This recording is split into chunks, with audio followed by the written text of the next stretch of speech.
Hello दोस्तों, मैं अमित कुमार आज की इस वीडियो में आपको स्वागत करता हूं। आते हैं क्लास 12th वाले टॉपिक पे जो आपका सेकंड चैप्टर है इनवर्स ट्रिगोनोमेट्री फंक्शन से आप देख लें। ठीक है, जो बच्चे क्लास 11th मिस कर दिए यहाँ पे आपको दिक्कत होने वाली बात नहीं, मैं इतने इजी स्टेप के साथ आपको सिखाऊंगा ना कि आप देखते ही सीख जाएंगे, है ना। सबसे पहले हम जानते हैं इसके बारे में होता क्या, इसका हिस्ट्री क्या है ना। ये हमारे पास क्यों आया, क्लास 12th में पढ़ने के लिए क्यों मिलता है, इसमें क्या ऐसी बातें, क्या ऐसी खास बातें जो बच्चे फटाक से ना सीखने के बाद वो चीज को क्या कर ले, क्लियर कर ले। ठीक है, तो हम लोग ध्यान देंगे, पहले इसके बारे में बात कर लेते हैं, इसका हिस्ट्री क्या है ना। ये हमारे पास क्यों, क्या हमने कहीं मिस कर दिया हो, जो बच्चे 11th क्लास मिस कर दिए क्या उसे 12th में समझ में नहीं आएगा, ऐसी कई बात आपके सामने आएगा। मगर हम जो बताएंगे ना तरीका, उसको आप इस्तेमाल करेंगे तो हर चीज आपका क्या हो जाएगा, क्लियर हो जाएगा। ठीक है, inverse trigonometry function short form नाम है आईटीएफ, कहीं कहीं कहा जाता है आईटीएफ। आपने पढ़ा है, बच्चों के बीच में बातें होते हैं कि आपने आईटीएफ पढ़ा है उसके बारे में, है ना। तो प्रतिलोम त्रिकोणमिति अनुपात जो आपका यह फलन है, ये आपका हिंदी नाम है, इंग्लिश नाम आप देख सकते हैं यहाँ पे दे रखा है। तो सबसे पहले हम लोग बात करते हैं कि हमारे भारत में ये आया कब। ठीक है, इसको लाने वाला व्यक्ति कौन है, इसके बाद कौन आया, इसके बाद कौन आया, आखिर में हमें इन्वर्स क्यों पढ़ा जाएगा, और इसका इस्तेमाल कहाँ पे होता है, कौन सा ऐसे जगह है, कहाँ पे ऐसे हैं जो कि बच्चे इस्तेमाल करते हैं हमारे जीवन में, और कौन सी तरीके या कौन संबंधित बातें हैं जहां पे ट्रिगोनोमेट्री शब्द का इस्तेमाल किया जाता है ना। तो हमारे भारत में लाने वाले या इसका जन्मदाता कहा जा सकता है आर्यभट्ट जी थे, जो कि 476 ईस्वी पूर्व इसका काम किए थे, है ना। इन्होंने काफी कुछ बताया, है ना। इन्होंने कहा था कि जो आपका भाषा है संस्कृत भाषा है उसी से लिया गया है, कई वेद पुराणों में इसका इस्तेमाल किया जाता था। सही बात है, इसका इस्तेमाल किया ही जाता था, बट हुआ क्या कि कई देश वाले ने इसके बारे में जाना, वहां पे ले गया इस शब्द को, वहां पर इस्तेमाल किया, है ना। मगर भारत में इसका प्रचलन काफी दिनों से चलते आ रहा था। तो आर्यभट्ट जी थे जो हमारे भारत में सबसे पहले इसका इस्तेमाल किए और इसके बारे में बताएं। सेकंड में आपका आता है ब्रह्मगुप्त, इनके बाद ये आते हैं। कुछ इनका कमियां रहा, क्योंकि एक व्यक्ति पूरे चीज को कंप्लीट नहीं कर पाता है, उसमें कुछ ना कुछ कमियां होता है। जैसे अगले व्यक्ति इसके बारे में अध्ययन करेंगे तो अच्छा उसी से बेटर कुछ जानना है ना, तो वहां पर उन्होंने काफी ज्यादा फोकस किया। ब्रह्मगुप्त ने आया, है ना, 598 ईस्वी में इसका जानकारी दिए और कुछ जो बातें थे, कमी थे, वो पूरा कंप्लीट किया। उसके बाद भी होता है ना, एक है तो उसके आगे भी एक होगा।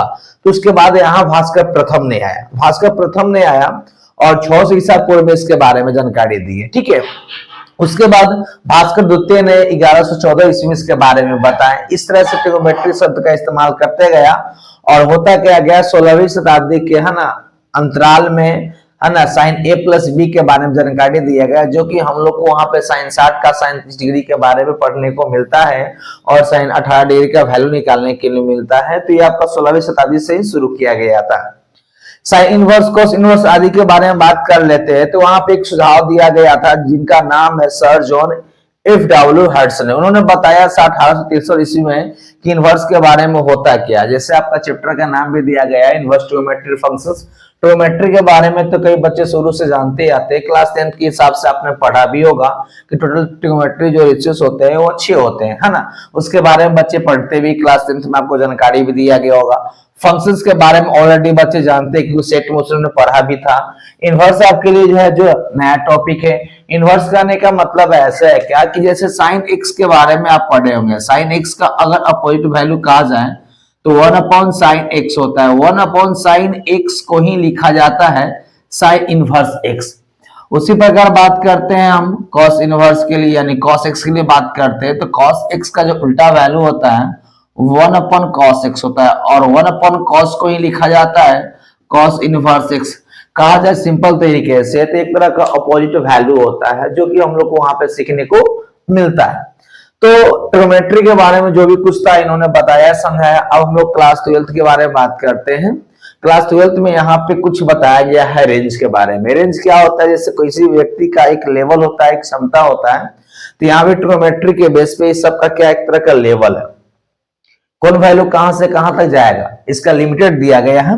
जैसे साइन इनवर्स के बारे में बात करते हैं तो इसका लिमिटेशन यानी रेंज दिया गया -π/2 से π/2 के बीच में होता है। मतलब जो भी आप साइन के बारे में समझोगे ना, रेंज के अनुसार काम करेगा। अगर दोनों के बीच में अगर मान होता है तो हम क्या करते हैं, उस चीज के अनुसार आगे हम बढ़ाते हैं। कॉस इनवर्स एक्स के लिए या कॉस इनवर्स के लिए बात की जाए तो जीरो से क्या करता है, पाई करता है, मतलब इसमें निगेटिव वैल्यू को लेता नहीं है। अगर बाय द वे अगर हल करते समय कोई निगेटिव वैल्यू आ जाता है तो उसे पॉजिटिव बनाने के लिए क्या करते हैं, कोऑर्डिनेट का हम इस्तेमाल करते हैं। कौशिक के लिए बात करते हैं, कौशिक में भी आपका सेम है। ये क्या कहता है, जो आपका साइन के इनवर्स के लिए रेंज होता है कौशिक में भी आपका सेम ही होता है, बस आते हैं यहाँ पर जीरो इस्तेमाल कर रखा है, कोई खास है नहीं, जो आगे जाके आप क्लासों में सीखेंगे। सेक इनवर्स के लिए बात करते हैं तो यहाँ पर भी दे रखा है जीरो से पाई और माइनस यहाँ से दे रखा है पाई बाई 2, इसका भी कोई खास इस्तेमाल है नहीं। आपके वो रेंज के बारे में बात करते हैं, जीरो से पाई के बीच में अगर काम किया जाए तो वहां से आपका कंप्लीट हो जाएगा। टेन इनवर्स के लिए बात करते हैं तो जो आपका साइन का है ना वो आपका क्या है जी, टेन इनवर्स के लिए है। कॉट इनवर्स के लिए बात किया जाए, जो कॉस का होता है जो सेक का होता है आपका क्या है, अभी जीरो से पाई के बीच में दे रखा, तो मतलब आप 3 याद कर लेते हो तो उसके हिसाब से ऑलरेडी उसका जो भी है जोड़ा लगाकर याद कर सकते हैं। जैसे कि यहाँ पे देख लिया, साइन इनवर्स के लिए, कॉसेक इनवर्स के लिए और टेन इनवर्स के लिए, तीनों के लिए सेम होता है। और कॉस इनवर्स के लिए, सेक इनवर्स के लिए, कॉट इनवर्स के लिए क्या तीनों के लिए सेम होता है। अब यहाँ पे थोड़ा सा ये जो है ना इंटरवल के बारे में बात करते हैं। यहाँ पे क्लोज इंटरवल का इस्तेमाल कर रखा है और यहाँ पे ओपन इंटरवल का इस्तेमाल कर रखा है। इसका क्या रीजन है, क्या मतलब है? क्लोज बताता है कि इसके अंदर में जो भी वैल्यू है उसको भी लिया जाता है, साथ में माइनस पाई बाई 2 से पाई बाई 2 जो है वो भी इस्तेमाल किया जाता है, ठीक है। और ओपन में होता है क्या कि ये दोनों टर्म को छोड़ दिया जाता है, जैसे माइनस पाई बाई 2 और पाई बाई 2 के बीच के एलिमेंट्स को ही लिया जाता है, स्टार्टिंग और अंतिम को छोड़ दिया जाता है। तो ये सब प्रक्रिया जो है इनवर्स के अनुसार होते हैं। और इसमें आपको जानकारी दिया जाए कि क्लास 10 का फॉर्मूला, 11 का फॉर्मूला भी इस्तेमाल करता है और ये क्लास 12 के लिए बेसिक माना जाता है। जैसे आप अगर चैप्टर पढ़ेंगे 5 ना, डिफरेंशिएशन पढ़ेंगे, तो वहां पर भी इसका ज्यादा इस्तेमाल दे रखा है, इसके बिना काम चलेगा नहीं। अगर नंबर के बारे में बात करते हैं तो ये हर साल एग्जाम में 15 से 20 नंबर का क्वेश्चन आता ही आता है।